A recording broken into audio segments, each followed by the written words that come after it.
What's up guys, you're watching Sid Gaming and today we are going to talk about the PlayStation 4, how to fix a PlayStation purchasing problem. So simple, here we go. Settings, account management.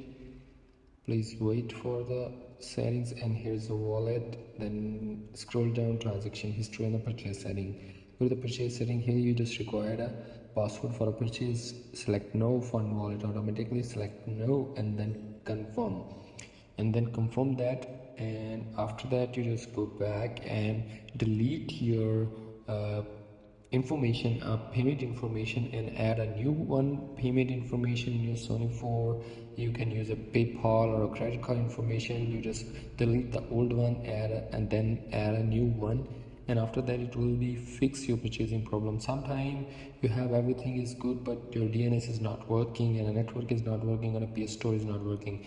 If this problem you have, you just wait, Sony will fix this automatically, and after that you will be purchase anything on your PS store, anything you want. So that's how that simply you can do it.